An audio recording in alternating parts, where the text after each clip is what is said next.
Governo Lihusi Ministério da Agricultura e Pesca reconhece que o volume de atividade de pesca ilegal em Timor-Leste continua, também será que o recurso não é adequado a controlar. Diretor-Geral Cooperação e Desenvolvimento Institucional César da Cruz, Baestel Quarta ni Salão Map Komoro dihan, volume pesca ilegal em Timor-Leste continua hahu se tiran rihun ruasa no Singwalo to agora. Tangne precisa tal atenção máximo o insabela combate pesca ilegal e harailaran. Momento da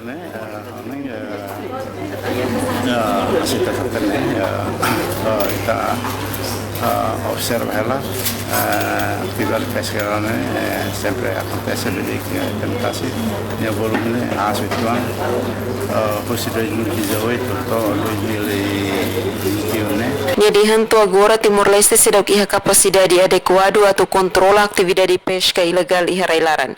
Mas bem importante idamak benghira governo estabelece uma autoridade marítima nacional na belidera husi FFDTL. Importante mak envolve mos ministério relevante sira liliu pesca mos nia ema quase na chanulo mak envolve halarang.